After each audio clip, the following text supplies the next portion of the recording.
And I'm talking about today how to get over being criticized. So there's a lot of tendency in relationships where we end up feeling that the relationship's not working because we're too caught up in the habits that the two people create around how we talk to each other. So it's very easy for a relationship to start off good and go downhill very fast because we're entering into the way we communicate with each other in a way that's really very critical. So if you're over being because you don't really need to hear any more criticism from others in your life. And when you are being criticized, it's a really important time to actually start hearing all the things that really tick you off. And I would say other things like that really piss me off, because that's the reason why we get into relationships. Of course, we get into relationships to have fun, to share, to have great sex, to have moments where we can really create beautiful experiences.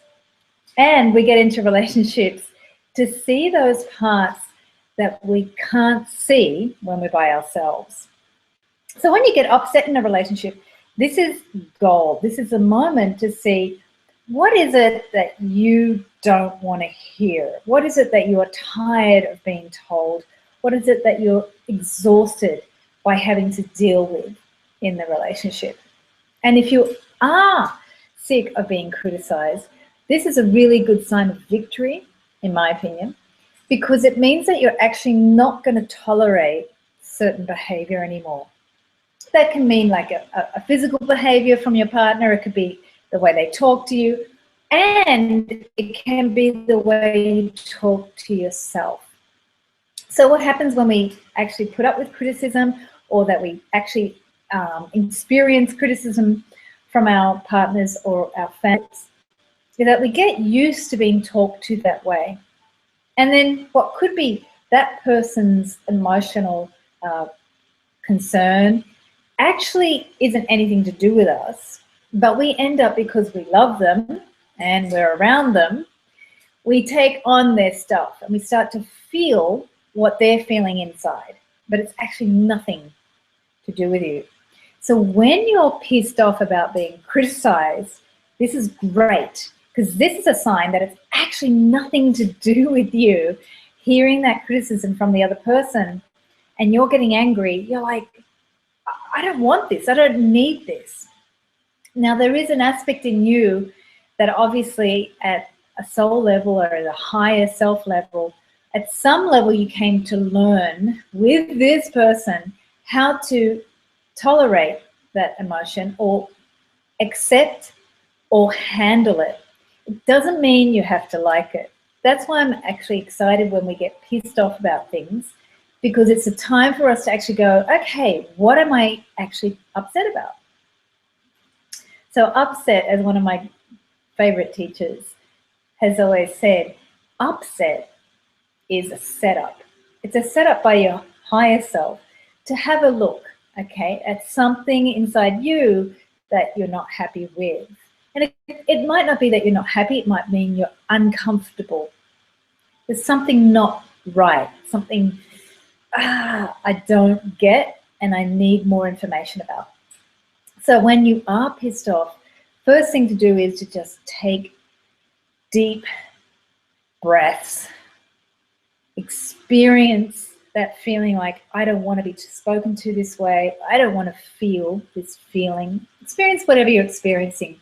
I don't know what your inner self might say to you. You might just feel cranky, you might feel angry, you might feel misunderstood, you might feel a bunch of stuff, upset.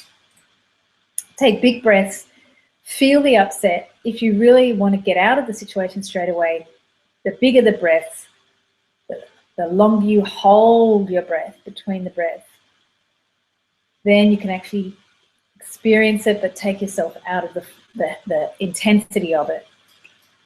And then you can begin to ask some questions.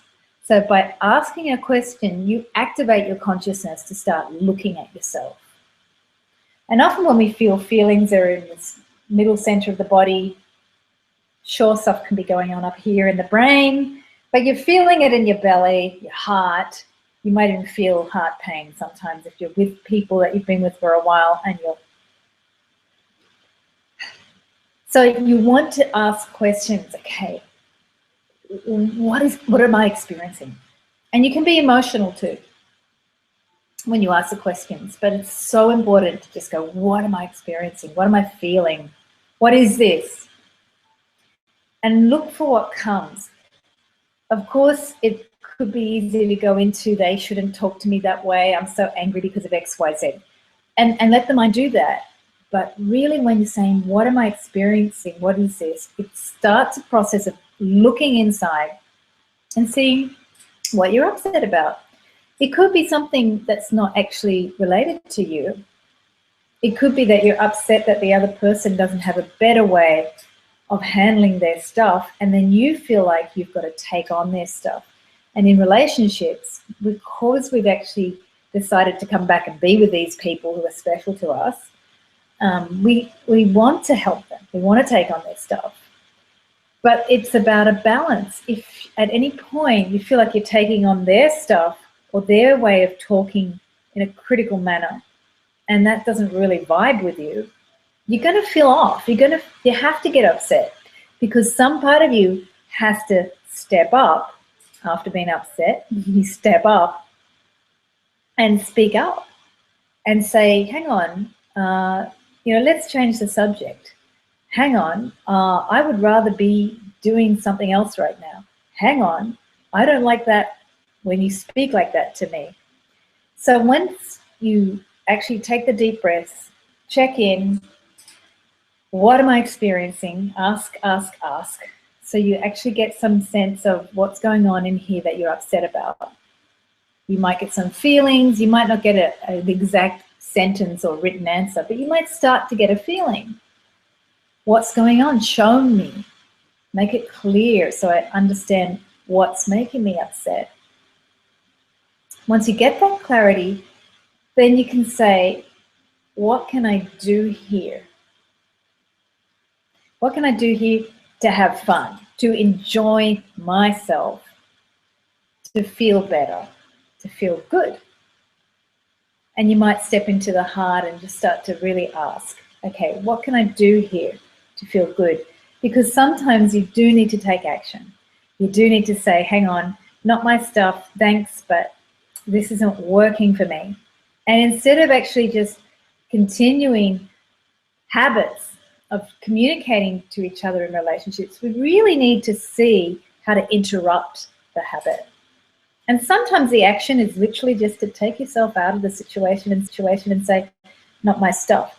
So you'll see couples over the years, they get used to each other's habits and personalities and kind of biorhythms where they feel good, some points they go down.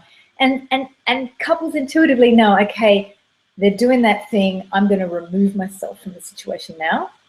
And over time, you can even consciously sort of make arrangements and say, okay, you're doing your thing right now. I'm going to do this until you're ready. Okay, let me know when you're ready.